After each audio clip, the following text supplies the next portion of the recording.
Hello students, मैं विवेक वानखेड़े और हम यहाँ पे पढ़ रहे हैं मैक्रो इकोनॉमिक्स का national income and aggregate factor. ये हमारी नेक्स्ट वीडियो है जिसमें हम पढ़ने वाले हैं कुछ और बेसिक टर्मिनोलॉजीज जिसका हमें नेशनल इनकम वाले चैप्टर में यूज होता है।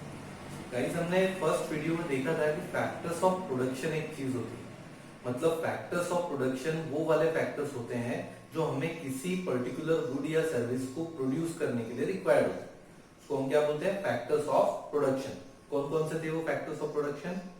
लैंड, लेबर, कैपिटल और एंटरप्राइज। ओके, सो ये चारों हमारे factors of production. In factors of production को प्रोवाइड करने के बदले, या फिर इसको ये भी कहा जाए कि फैक्टर सर्विसेज, मतलब जो अपनी सर्विस प्रोवाइड कर रहे हैं इन चारों फॉर्म में, इनके बदले में उनको जो मिलता है उसको हम कहते हैं फैक्टर इनकम। फैक्टर इनकम किसको कहते हैं? फैक्टर इनकम हम कहते हैं उन पैसे को या उस इनकम को जो हमें फैक्टर सर्विसेज देने के बदले में मिलती है।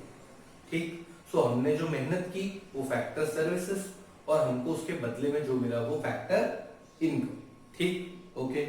Income received by factors of production for rendering factor services in production process.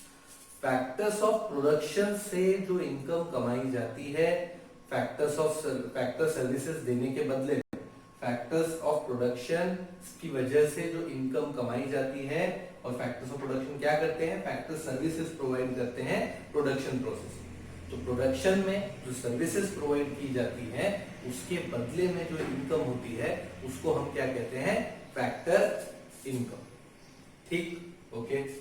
Then it is received for providing factor services. ये देख लिया हमने, received for providing factor services. Factor services देने के बदले में जो मिलती है वो factor income. Then rent, wages, interest, profit, ये उसके एग्जांपल्स हैं। मतलब फैक्टर इनकम कौन सी होती है? या तो वो रेंट होगा लैंड के बदले में जो मिलता है, या तो वो वेजेस होगी जो लेबर के बदले में मिलता है, या तो वो इंटरेस्ट होगा जो कैपिटल के बदले में मिलता है, या फिर वो प्रॉफिट होगा जो एंटरप्रेन्योरशिप या एंटरप्राइज के बदले में मिलता है। तो ये उसके एग्जांपल्स हैं, उसके फॉर्म्स हैं कि कौन कौन से फॉर्म होते हैं फैक्टर इनकम के। Then factor income of all the normal residents is included in national income.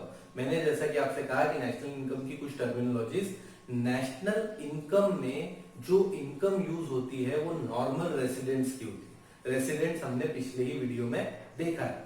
So residents की जो इनकम है वो भी कौन सी इनकम?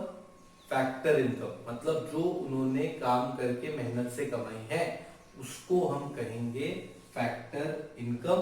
और वो जो सारे ऐसे रेसिडेंट्स जिनकी इनकम जो उन्होंने मेहनत करके कमाई है उनको पुट टुगेदर उसको कहेंगे नेशनल इनकम। ठीक है, तो नेशनल इनकम हम कब कहेंगे? नेशन की इनकम। नेशन कौन है?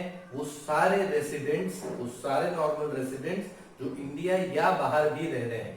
यदि वो बाहर भी है और वो यहाँ का रेसिडेंट है, रेसिडेंट, ओके, सिटीजन नहीं कह रहा हूँ, सिटीजन और रेसिडेंट अलग अलग। सो यहाँ का रेसिडेंट वो जो भी पैसा कमाता है उसकी कमाई, वो भी कमाई दो तरीके से हो सकती है, या तो कुछ काम करके कमाई है, या तो फिर ऐसे ही आपको पैसे मिल गए, हेल्प मिल गई किसी से। सो वो वाली नहीं, जो मेहनत से कमाई गई है वही नेशनल इनकम में इंक्लूड होगी। तो एक बार फिर से देखिए, ओके। सो फैक्टर इनकम के बाद अब दूसरे टाइप की इनकम है ट्रांसफर इनकम। ट्रांसफर इनकम क्या है? अब देखो नाम में क्लियर है, फैक्टर सर्विसेज की फैक्टर इनकम। अब ट्रांसफर सर्विसेज तो नहीं कुछ है, ठीक है।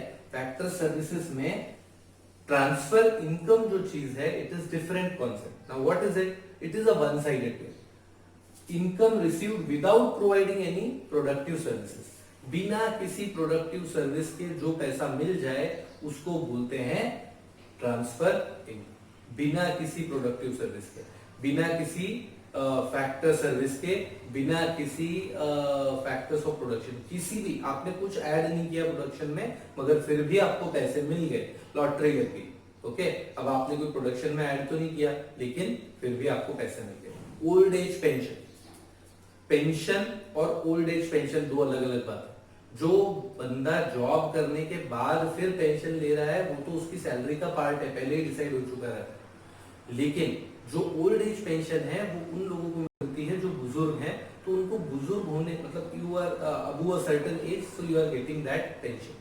तो ओल्ड एज पेंशन जो है वो उसके लिए कुछ करना नहीं पड़ रहा, वो बड़ा तो अपने आप बंदा हो गई, तो नेचुरली बड़ा हो गया है, और उसको जो पैसे मिल रहे हैं it is a help, it is not against any factor service. ठीक है, it is unilateral or one sided payment, it is a unilateral or one sided, एक तरफा पेमेंट है, मतलब इसके रिटर्न में कुछ नहीं देना है।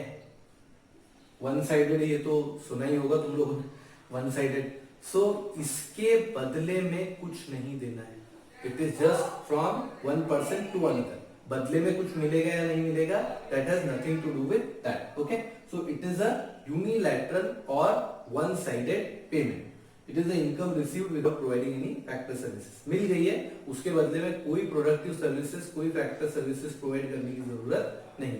फिर ये then it is not included in national income, it is not included in national income का मतलब ये है कि नेशनल इनकम में उसको इंक्लूड नहीं किया जाएगा। वापस आते हैं इस पॉइंट पे, सिर्फ फैक्टर इनकम ही इंक्लूड होगी नॉर्मल रेजिडेंस, ट्रांसफर इनकम नहीं। यहां पे यदि ओनली लिख लिया जाए तो कोई गलत नहीं होगा, only factor income of all the normal residents, transfer income नहीं। हो सकता है कि उनको ट्रांसफर इनकम से भी कुछ कमाई हो रही हो सकता है कि उनको कहीं से कुछ मदद मिली हो, लेकिन उसको हम नेशनल इनकम में काउंट नहीं करेंगे, क्यों? उसके बदले में कुछ प्रोडक्शन एक्टिविटी नहीं हुई है। और किसी भी देश का यदि आपको अंदाजा लगाना है कि कोई देश कैसा काम कर रहा है, कितनी उसकी ग्रोथ है और कितना उसका कैलिबर है, तो वो आप डेफिनेटली उसकी प्रोडक्शन कैपेसिटी से पता लगा सकते हैं। आप सोचिए, डोनाल्ड ट्रंप जो अमेरिका के प्रेसिडेंट है, वो क्यों उनकी कंपनीज के पीछे पड़े हुए हैं कि आपको अपनी कंपनीज का प्रोडक्शन अमेरिका में ही करना है, आपको कोई भी प्रोडक्शन बाहर नहीं ले जाना। यदि आप बाहर प्रोड्यूस करते हो और आप एक अमेरिकन कंपनीज हो तो फिर आपको काफी सारा टैक्स पे करना पड़ेगा। ये जो थॉट है वो इसलिए है क्योंकि उसकी प्रोडक्शन कैपेसिटी कम हो जाती है यदि वो कुछ लाख 2 लाख पीसेस बाहर प्रोड्यूस कर लेता है, उस कंट्री की कैपेसिटी कम होती है।